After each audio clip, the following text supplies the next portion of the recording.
Hi అండి. నేను గోంగూర అది ఫ్లవర్స్ ఉంటాయి కదండి ఇవి ఆ పువ్వులతోని పచ్చడి చేస్తున్నానండి. బాగుంటుంది. దీనికి కావలసిన వస్తువులు ఏంటి అనంటే ఆ, ఇదో మిర్చి అండి, అండ్ ఎల్లిగడ్డ, కరివేపాకు, ఈ పువ్వు, ఇది శనగపప్పు అండి, కొంచెం శనగపప్పు అంటే నువ్వులు కూడా వేసుకోవచ్చు, పల్లీలు కూడా వేసుకోవచ్చు, కానీ ఇది వేస్తే బాగా టేస్ట్ ఉంటుందండి. అండ్ జీలకర్ర, పసుపు, కొంచెం సాల్ట్ అండ్ ఆయిల్ అండి. ఇప్పుడు మనము స్టార్ట్ చేద్దామండి. ఫస్ట్ మిర్చిని వేంపుకుందామండి. బాగా ఇది కాకుండా కొంచెం దోరగా వేంపుకుందాం, ఎందుకంటే కొంచెం ఎక్కువ వేసాను మిర్చి. అది పుల్లగా ఉంటాయండి, చాలా పుల్లగా ఉంటాయి. అట్లా ఒక గుప్పెడు మిర్చి. ఇవి కొంచెం కారం తక్కువ ఉంటాయండి. ఆ కారం ఎక్కువ ఉన్నాయితే కొంచెం తగ్గించుకోవచ్చండి. ఇక కొంచెం ఇట్లా ఆయిల్లో వేపేసుకొని కొంచెం ఫస్ట్ ఆయిల్ ఇంత కొంచెం వేసేసుకొని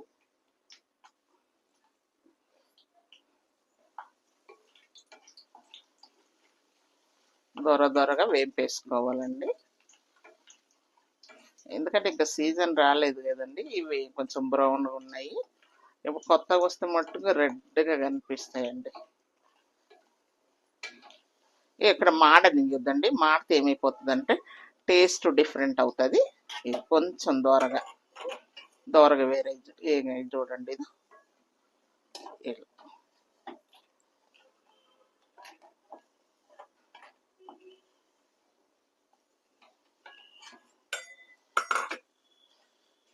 ఆ తర్వాత ఈ శనగపప్పును కూడా కొంచెం వేపుకోవాలండి. శనగపప్పును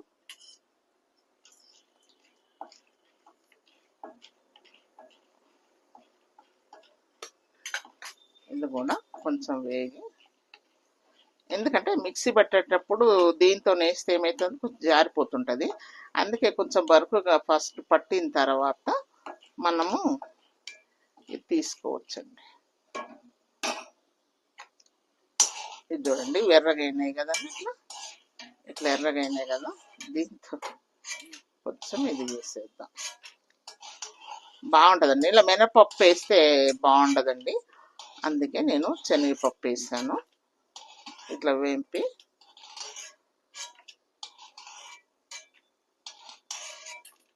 ఇట్లా ఇది చేయాలండి. ఇది ఏమో చిన్నగా ఉండి రావటం లేదు, కడాయి కదా జారిపోతుంది. వేసాం కదండి, అవి వేంపేసుకొని ఇప్పుడు మనం ఏం చేయాలంటే కొంచెం ఎల్లిగడ్డలు అండి, ఒక 4. బగారు కూడా ఒక 4 పెట్టుకుందాము బగారు చేయడానికి.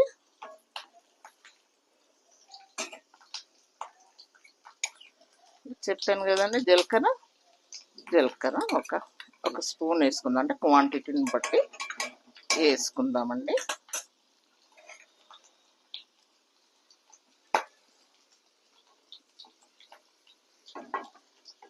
ఇలా ఉంటుందండి. ఇప్పుడు ఇది చేసిన తర్వాత ఇది వేంపుదామండి. ఇందులో అది కొంచెం దూరగా అయ్యాయి కదండి, అది చూడండి. ఎర్రగా అయిన తర్వాత ఇప్పుడు ఇది వేసేసుకుందాం, ఫ్లవర్. చాలా బాగుంటుందండి. కలర్ చూడండి ఎంత బాగుందో, రెడ్గా, వాటర్ కూడా రెడ్గా వస్తుంది. అది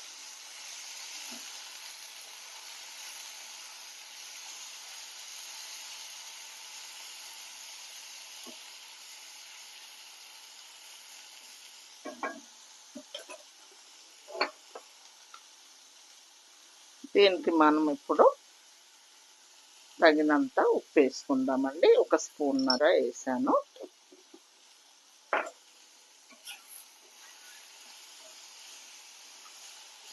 ఇట్లా మెత్తగా అయిపోద్దండి, ఇట్లా వేడి తగలగానే. చూసారు, ఇక్కడ మంచి స్మెల్ వస్తుందండి.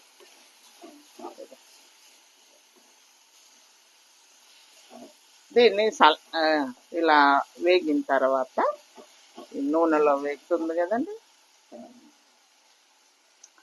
చూసారు ఎంత బాగా అయిందో. దీన్ని ఏం చేద్దాం, కొంచెంసేపు వేంపి ఇది చేసేసి ఆ నూనెలో ఉడికిచ్చేసి, చూడండి ఎంత బాగా అయిందో. ఉడికిచ్చేసి దీన్ని మిక్స్ చేసి మిక్సీలో పట్టాలండి.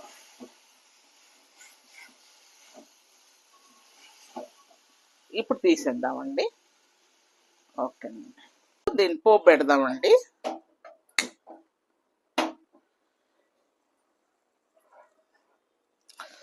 ఇక పోపుకి కొంచెం పల్లీలు వేద్దామండి. మనం తింటుంటే పళ్ళు కింద పడి మంచిగా టేస్ట్ అనిపిస్తుంది. పల్లీలు, 2 ఎండుమిర్చి, ఎల్లిగడ్డలు, కరివేపాకు అండ్ పోపు గిన్నెలు. ఇది ఎందుకంటే ఆయిల్ అందులో వేసాము ఎక్కువనే కనుక ఇందులో కొంచెం అట్లా పోపు పెడితే కొంచెం రుచి అనేది పెరుగుతుంది కనుక కొంచెం పోపు పెట్టేద్దాం చిన్నగా. కొంచెం 1 స్పూన్ ఆయిల్ వేసేసి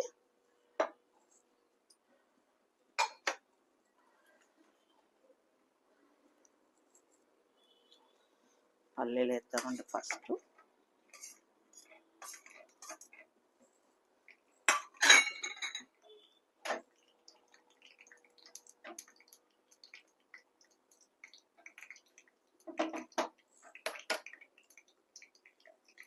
ఇది కొంచెం ఎర్రగా అయ్యాక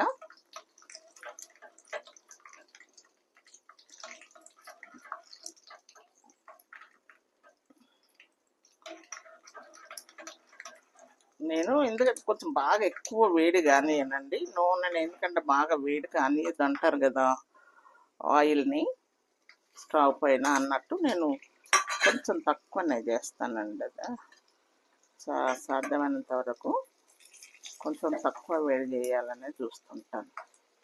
వేసాం కదా, ఇప్పుడు ఎల్లిగడ్డ కూడా వేసేద్దాం. అబ్బా అటు ఓకేనా.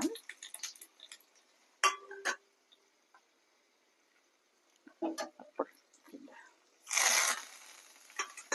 అదండి, కొంచెం కలర్ గురించి ఒక్క చిటికెడంతా పసుపు వేద్దాం.